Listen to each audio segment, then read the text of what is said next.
per forza anch'io in video. Oh, No, posso ma... andare via? Il tecnico, dai. Tecnico. Ciao a tutti, oggi sostituiremo l'hard disk di questo iMac con una SSD. Basta, questo lì. Sì. Così. Salve a tutti, benvenuti da Allo Store. Alle nostre spalle potete notare un iMac 21 pollici. Oggi procederemo con la sostituzione dell'unità disco rigida interna dell'iMac con un'unità molto più performante di tipo SSD. Basta, prendi via, fai che fare.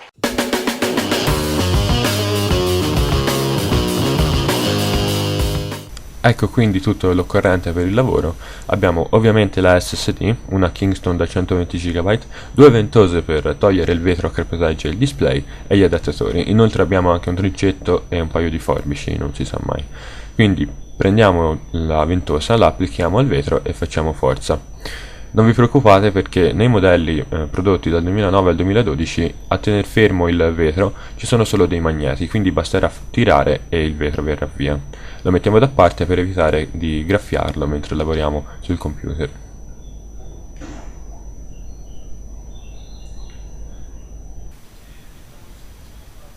Adesso passiamo alle viti. Le viti sono 8, sono 4 a destra e 4 a sinistra e sono Torx T10. Anche queste, una volta finite di svitare, le metteremo da qualche parte in modo da non perderle, perché a fine lavoro le dovremo riavvitare in posizione.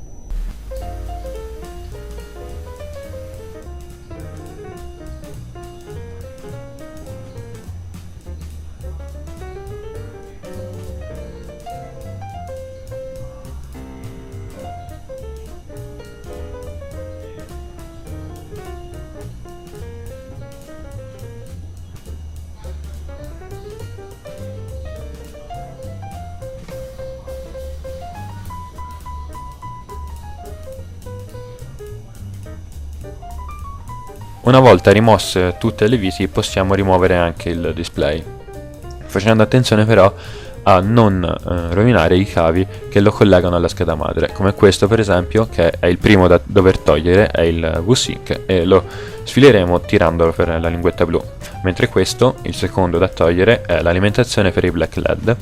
E infine avremo il flat video, questo più grande, che sfileremo con un movimento del genere, per poi andare a rimuovere il cavetto del sensore di temperatura dell'LCD.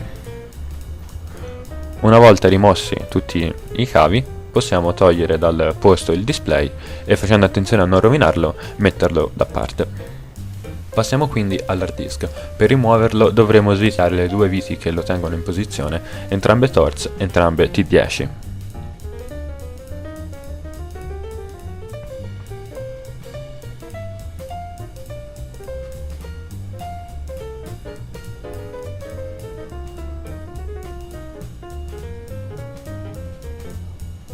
Dopo le viti sarà il turno dei cavi, ovvero quello di alimentazione, quello SATA e quello del sensore di temperatura.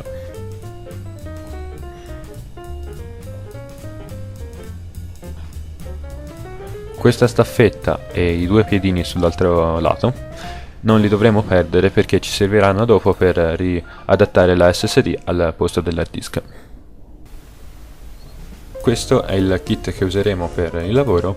All'interno troveremo gli adattatori e le rispettive viti. Ecco, quelli in metallo sono gli adattatori, serviranno fissati alla SSD per poterci fissare a sua volta la staffetta per poi montare la SSD al posto dell'hard disk. Quindi ora apriamo la confezione della SSD e vediamo che Kingston mette a disposizione questo distanziale.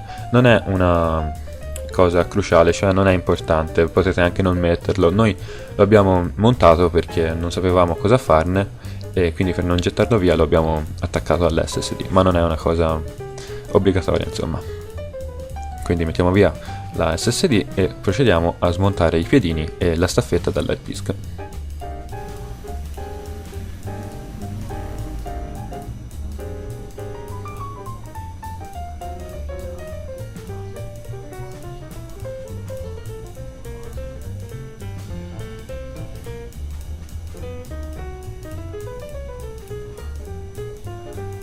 Come possiamo vedere, all'interno dei fori per le viti sulla staffetta ci sono dei gommini. Questi gommini servivano per diminuire le vibrazioni e quindi la rumorosità che creava l'hard disk, ma siccome la SSD non ne produce, li possiamo togliere tranquillamente. Magari se le volete tenere da parte lo potete fare, non so in caso vorreste rimettere un hard disk in futuro, quindi insomma il consiglio è di metterle da parte comunque.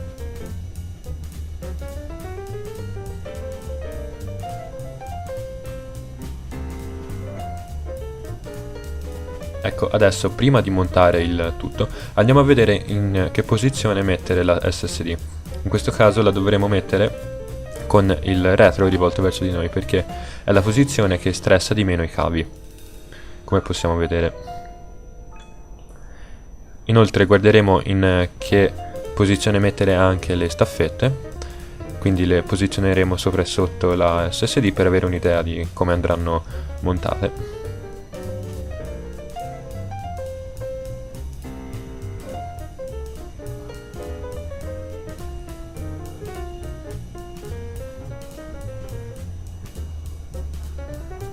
Bene, adesso che abbiamo guardato in che posizione mettere il tutto, procediamo a montare.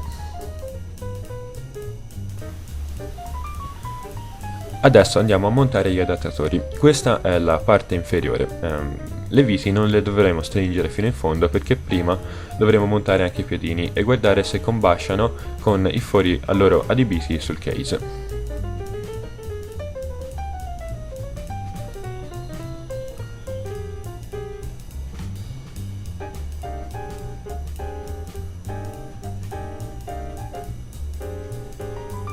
Mentre adesso passiamo alla staffetta. Questa è la parte superiore dell'adattatore e anche qui il solito discorso, non dobbiamo stringere fino in fondo le viti perché prima dobbiamo guardare se i fori, questi due sulla staffetta, combacino con quelli sul case.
Una volta trovata la posizione potremo continuare e stringere definitivamente le viti.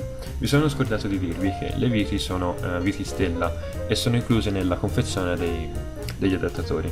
Inoltre ci eravamo scordati anche di applicare i piedini alla staffetta inferiore e stiamo rimediando. Dopodiché potremo passare a montare il tutto e quindi rimontare anche il display e il vetro.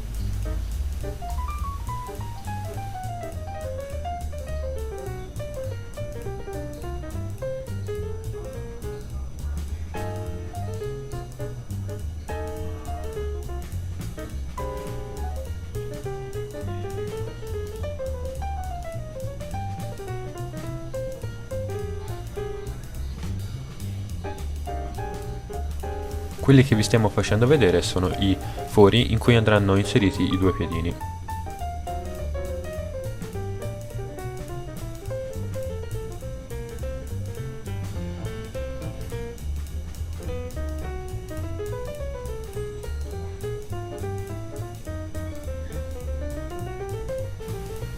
Una volta messa in posizione la SSD possiamo reinserire i cavi e finire di avvitare. Questa volta torneremo alle T10.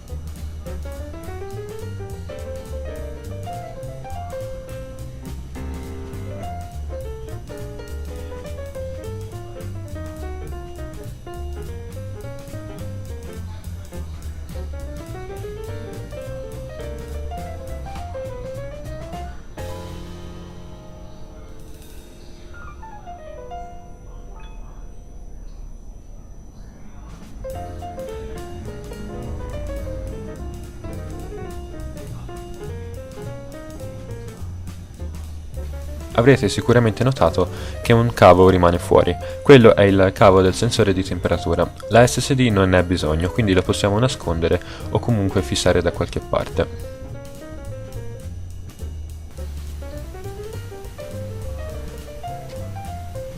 Adesso possiamo procedere col rimontare il monitor, seguendo l'ordine inverso con cui abbiamo smontato i cavi. Quindi prima partiremo con il flat video e il sensore di temperatura dell'LCD, dopo passeremo all'alimentazione dei black LED e infine il VSync.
Adesso che i cavi sono tutti a posto, possiamo finire di sistemare il display e passare a reinserire tutte le viti che lo fissano al case.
Questa è una breve panoramica di dove sono le viti, queste sono quelle di sinistra e come possiamo vedere sono dietro il display.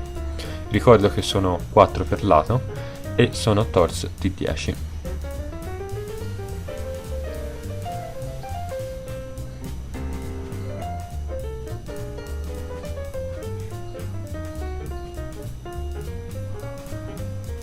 Adesso che abbiamo tutto in posizione non ci resta altro da fare che reinserire il vetro e magari dargli anche una spolverata. Così avremo finito di sostituire il nostro hard disk con una SSD. Se avete domande fatele pure con un commento e io vi lascio in descrizione i link di tutti i prodotti che abbiamo utilizzato. Non mi resta che salutarvi e rimandarvi alla prossima recensione. Da Olle è tutto, arrivederci.